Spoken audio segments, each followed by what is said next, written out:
Fase kehidupan manusia setelah alam dunia yaitu alam kubur atau alam barzakh.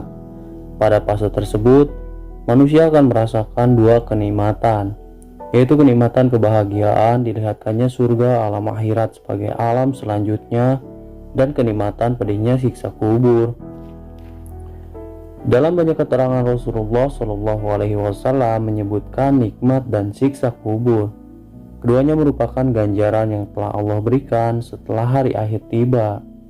Kebaikan dan kejahatan seseorang selama hidup di dunia cukup menentukan balasan apa yang diterimanya di alam barzakh. Lalu bagaimana sesungguhnya perjalanan ruh mulai sejak menghadapi kematian sampai ditempatkan di liang lahat sehingga mendapatkan beragam nikmat kubur dan siksa kubur. Dalam kaitan ini, kita tidak bisa mengira-ngira dan meraba-raba kecuali melalui informasi yang didapat dari ayat Al-Quran dan penjelasan hadis sahih.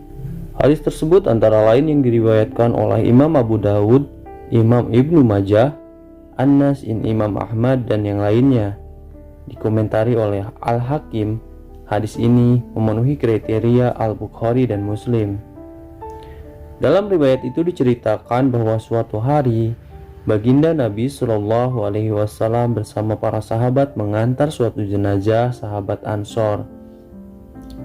Setibanya di pemakaman, karena proses penggalian liang lahat belum selesai, Rasulullah Shallallahu Alaihi Wasallam akhirnya duduk di atas satu gundukan tanah sambil menghadap kiblat. Sementara para sahabat duduk di sekitarnya. Mereka tak berani bicara sepatah kata pun karena takut akan hal-hal penting yang disampaikan Nabi Shallallahu Alaihi Wasallam kepada mereka. Kemudian Nabi Shallallahu Alaihi Wasallam mengorek-ngorek satu gundukan tanah, lantas beliau mengadah ke langit dan kembali menunduk. Beliau melakukannya hingga 3 kali. Tak lama berselang, beliau bersabda di hadapan para sahabat, "Kalian harus memohon perlindungan dari siksa kubur." Kemudian beliau berdoa, yang artinya, "Ya Allah, sesungguhnya aku memohon perlindungan kepadamu dari siksa kubur hingga 3 kali." Doa itu pula yang menjadi pembuka hadis panjang yang menggambarkan bagaimana keadaan seseorang hamba sejak awal kematian hingga dimasukkan ke dalam liang lahat, ditinggalkan oleh keluarga yang mengantar, serta menghadapi fitnah dan nikmat kubur. Lantas apa yang sering terjadi kepada hamba ketika menghadapi sakaratul maut atau kematian? Serta apa saja yang menimpanya setelah kematian?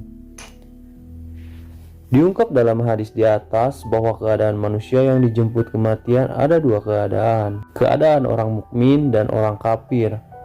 Mengapa dibedakan? Sebab di antara keduanya terpaut keadaan yang jauh berbeda. Kematian hamba mukmin diceritakan. Hamba yang beriman ketika akan meninggalkan alam dunia ditemui oleh rombongan malaikat langit. Lagi pula, malaikat yang menemuinya juga tampak dalam rupa yang terbaik dan pakaian yang terbaik. Wajah mereka juga ceria, bercahaya, dan berseri-seri. Di tangan mereka tampak kain kafan dan minyak wangi dari surga yang akan dipergunakan untuk membungkus dan membau ruh si hamba mukmin tadi. Karena tak heran jika ada seorang hamba yang jasadnya semerbak wangi setelah meninggalnya. Itu menunjukkan bahwa hamba tersebut termasuk hamba mukmin yang ruhnya dimasukkan kain kafan yang sudah dibalur minyak wangi para malaikat tadi. Kejadian wanginya jasad seorang hamba mukmin juga dialami langsung oleh baginda Rasulullah Shallallahu Alaihi Wasallam ketika menjalani perjalanan Isra Miraj. Olehnya tercium satu aroma yang sangat wangi. Karena penasaran, beliau bertanya kepada malaikat Jibril. Dijawab oleh malaikat Jibril, itu adalah aroma wangi yang keluar dari kuburan Siti Maishtah, seorang perempuan yang merawat anak-anak Fir'aun. Dan demi mempertahankan akidah dan keimanannya kepada Allah Subhanahu wa Ta'ala, Maishtah rela dihukum oleh Fir'aun dengan cara dimasukkan ke dalam minyak panas bersama anak-anaknya hingga azal menjemputnya. Tampak terlihat mereka duduk sejauh pandangan mata. Sebagian orang soleh bisa menceritakan kejadian yang disaksikannya itu, sementara orang-orang di sekitar mereka sama sekali tidak melihat apa-apa. Perjalanan malaikat langit turun ke hadapan hamba mukmin yang hendak dicabut nyawa. Sebagian orang soleh bisa menyaksikannya dan menceritakan kejadian yang disaksikannya itu, sementara orang-orang di sekitar mereka sama sekali tidak melihat apa-apa. Saat malaikat langit dan Jibril pencabut nyawa duduk di dekat kepala orang yang hendak dicabut, ia berkata kepada si hamba, yang artinya, "Wahai jiwa yang tenang, kembalilah kepada Tuhanmu dengan ridha dan diridhoi." Begitu disampaikan seperti itu, ruh si hamba pun tak bisa menolak. Ia perlahan keluar dari jasad, mengalir bagaikan air dari ceret. Kondisinya jernih dan bersih. Setelah itu, semua malaikat langit dan malaikat bumi pun mengiring kepergiannya. Pintu-pintu langit pun segera dibuka. Semua pintu berharap agar Allah menjadikan dirinya sebagai jalan lewat ruh si hamba itu. Ketika ruh si hamba berhasil keluar, malaikat maut, para malaikat hadir menyaksikan kematian, tak membiarkan sekejap pun ruh tersebut. Mereka segera mengambil ruh dan menyimpannya di atas kain kafan yang sudah dilumuri minyak wangi dari surga. Kemudian sebagaimana yang telah digambarkan oleh Allah dalam Al-Quran, yang artinya, apabila kematian datang kepada salah seorang di antara kamu, malaikat-malaikat kami mencabut nyawanya dan mereka tidak melalaikan tugasnya. Setelah ruh berpisah dari jasad, terciumlah aroma wangi hampir memenuhi seantero dunia.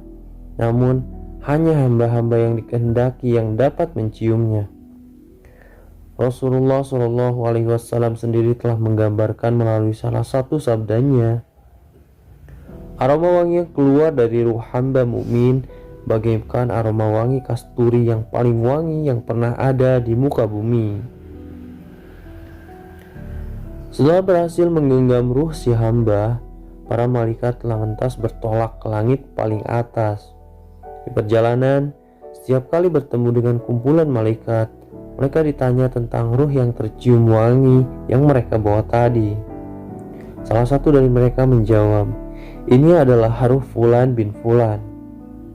Tak lupa mereka memanggil nama hamba tersebut dengan panggilan yang terbaik yang pernah didengar di muka bumi.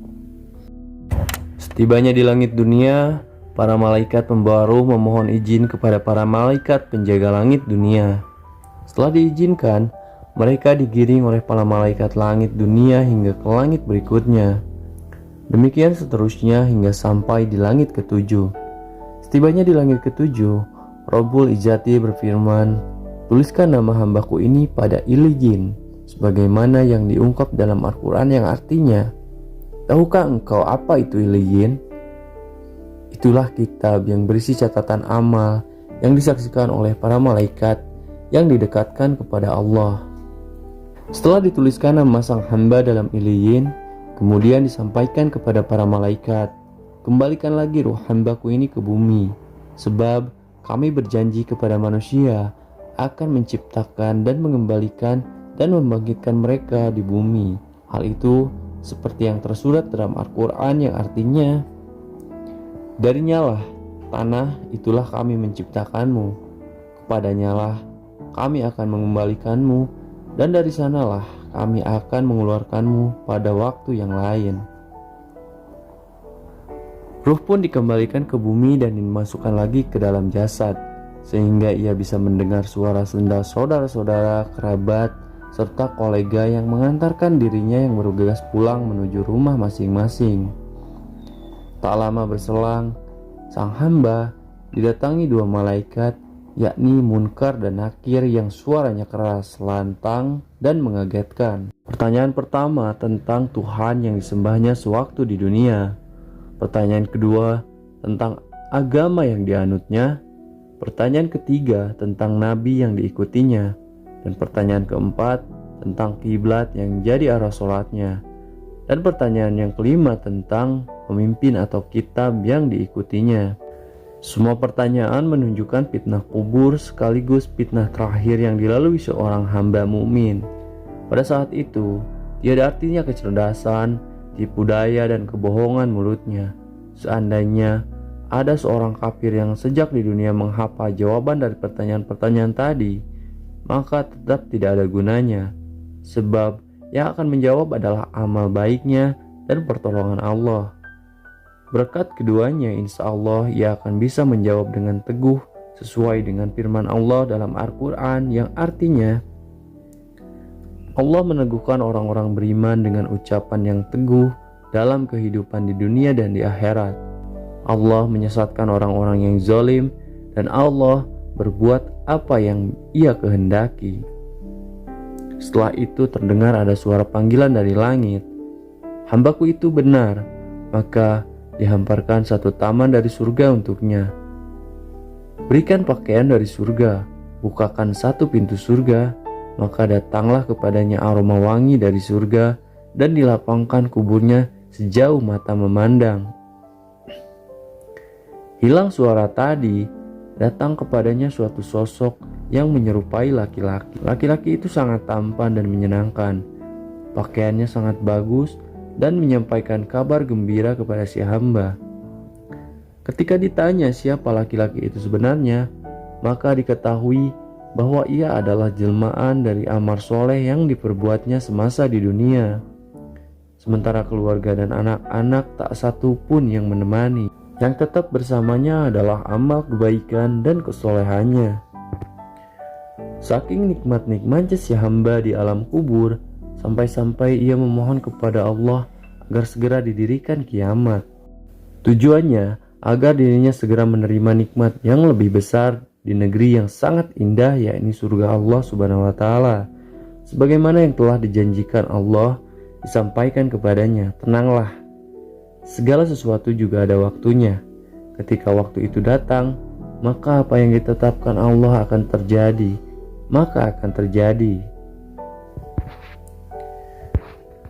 Beda halnya dengan kematian hamba yang kafir.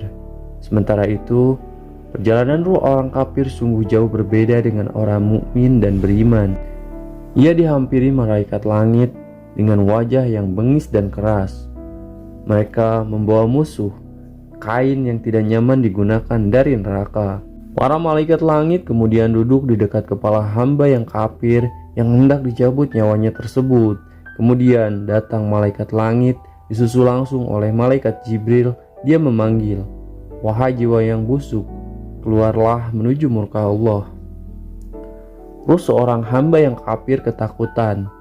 Nyawanya dicabut dengan paksa sebagaimana Allah berfirman, "Alangkah dahsyatnya sekiranya kamu melihat di waktu orang-orang yang zalim berada dalam tekanan sakaratul maut, sedang para malaikat memukul dengan tangannya sambil berkata, 'Keluarlah nyawamu. Di hari ini kamu dibalas dengan siksa yang sangat menghinakan, karena kamu mengatakan terhadap Allah perkataan yang tidak benar, dan karena kamu selalu menyombongkan diri terhadap ayat-ayatnya.'"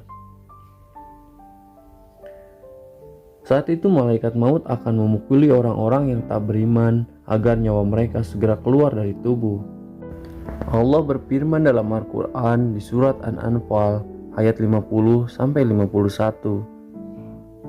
"Kalau kamu melihat ketika para malaikat mencabut jiwa orang-orang kafir, seraya memukul muka dan belakang mereka dan berkata, 'Rasakan olehmu siksa neraka yang membakar,' tentulah kamu akan merasa ngeri. Demikian itu disebabkan oleh perbuatan tanganmu sendiri. Sesungguhnya Allah sekali-kali tidak menganiaya hambanya."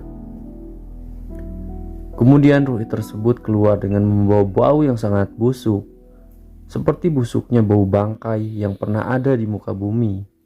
Mereka pun naik membawa ruh ini. Setiap kali mereka melewati para malaikat, malaikat pun bertanya, "Ruh siapa yang buruk ini?" Mereka menjawab, "Fulan bin Fulan," dengan nama yang paling buruk yang pernah dia gunakan ketika di dunia. Hingga mereka sampai di langit dunia, kemudian mereka minta dibukakan, namun tidak dibukakan. Ketika itu Rasulullah SAW membaca firman Allah yang artinya, Orang-orang yang mendustakan ayat-ayat kami dan menyombongkan diri terhadapnya, tidak akan dibukakan bagi mereka pintu-pintu langit, dan tidak pula mereka masuk ke dalam surga hingga unta memasuki lubang jarum. Merespon adanya ruh tersebut, Allah berfirman, "Tulis catatan amal hambaku ini di sijin, di bumi yang paling dasar." Kemudian dikatakan, "Kembalikan hambaku ke bumi, karena aku telah menjanjikan bahwa dari bumi aku ciptakan, ke bumi aku kembalikan, dan dari bumi aku akan membangkitkan mereka untuk kedua kalinya." Kemudian ruh itu dilempar hingga jatuh di jasadnya. Kemudian Rasulullah SAW membaca firman Allah, "Barang siapa mempersekutukan Allah dengan sesuatu, maka adalah ia seolah-olah jatuh dari langit lalu disambar oleh burung atau diterbangkan angin ke tempat yang jauh." Perjalanan ruh kafir selanjutnya sama seperti ruh mukmin, dikembalikan ke jasadnya, namun dengan perlakuan yang berbeda, yaitu perlakuan sebaliknya dari hamba mukmin. Itulah perjalanan ruh menuju alam kubur dengan dua keadaan dijemputnya kematian. Semoga kita dapat mengambil pelajaran dari kisah ini dan menjadi pribadi yang memperbaiki diri setiap hari.